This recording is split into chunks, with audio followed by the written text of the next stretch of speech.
ஒருத்தர் போட்டு இருந்தாரு, எனக்கு ஏதோ உங்க ஒய்ஃப் சமையல்ல தான் அத டவுட்டா சொ இருக்கு அப்படின்ட்டு. ஆமாமா. அது அவருக்கு தான் தோணி இருக்குதா? இல்ல எனக்கும் தோணுச்சான்னு தெரியல. அது எங்க ஒய்ஃப் சொன்னதுக்கு தான் எனக்கே டவுட் வந்துச்சு. கரெக்ட்டா கண்டுபிடிச்சிட்டாருடா பாயிண்ட்ட அப்படின்ட்டு. நெறைய ஓ! பேர் இதான் அப்படியா? சொல்றாங்க.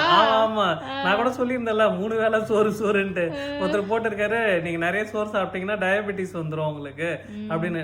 அதனால இதுக்கப்புறம் கொஞ்சம் சோத்த கம்மி பண்ணிட்டு, சோத்த கம்மி பண்ணிட்டு ஆமா கொஞ்சம் ரைஸ் விட்டுட்டு மீதி எல்லாத்தையும் சாப்பிடலாம் அப்படின்னு கொஞ்சம் ஒரு ஐடியா இருக்குது. அதாவது மில்லட், தானிய வகை ஆல்ரெடி எல்லாம் மெயின்டைன் பண்றோம். அதையும் தாண்டி அது சொல்லுவாங்களே இந்த கவுண்டமணி காமில் சொல்லுவார்ல, பீடி கீடி இல்லைங்க சார், அது இது அது இல்லைங்க சார், நீ எல்லாம் 100 வருஷத்துக்கு வாழ்ந்து என்னடா பண்ண போற அப்படின்னு வெத்தலை பாக்கத்துல பாக்க எதுவும் கிடையாது சார்.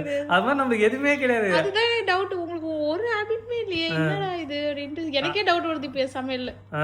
சமையல்னு இல்ல, நம்ம கொஞ்சம் எண்ணெய் ஐட்டத்தெல்லாம் கம்மி பண்ணிக்கணும், ப்ராப்பரான டயத்துக்கு சாப்பிடணும். அவங்க என்ன இன்னொன்னு ஹாஸ்பிட்டல் என்ன சொன்னாங்கன்னா, கம்மியா சாப்பிடுங்க ஆனா அடிக்கடி சாப்பிடுங்க, ஒரே நேரத்துல பல்கா எடுத்துக்காதீங்க சாப்பாடுன்னு சொல்லி அட்வைஸ் பண்ணி அனுப்பிச்சாங்க. பசிக்குது, சோறு முக்கியம் இல்ல நம்மளுக்கு.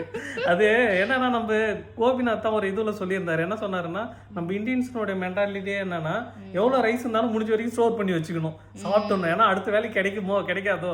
ஏன்னா அப்போ வந்து அந்த 2ஆம் உலகப் போர் நடந்தப்பதான் இந்த ரைஸ் கல்ச்சர், இந்த சப்பாத்தி, இந்த பரோட்டா, இந்த கல்ச்சர் எல்லாம் வந்துதான். ஐ மீன் இந்த மைதா மாவுலாம். அப்ப என்ன பண்ணுவாங்கன்னா, எவ்வளவு கிடைக்குதோ சாப்பிட்டுருவாங்களாம். சாப்பிட்டு வயிற்ற வந்து ரொம்ப ஃபுல் பண்ணி வச்சுப்பாங்க. அதனால தான் நம்ம இந்தியன்ஸ் மோஸ்ட்லி எவ்வளவு கிடைச்சாலும் சாப்பிட்றோம். ஆக்சுவலா அப்படி சாப்பிடக்கூடாது. நம்ம இந்த சைனீஸ்லாம் பார்த்தீங்கன்னா கொஞ்சம் தான் ரைஸ் இருக்கும், ஃபுல்லா மற்ற ஐட்டமா இருக்கும். அது மாதிரி நாமளுமே மாத்தணும். இப்போ சைனீஸா மாறலான்னு இருக்கிறேன். ஆமா ஆமா.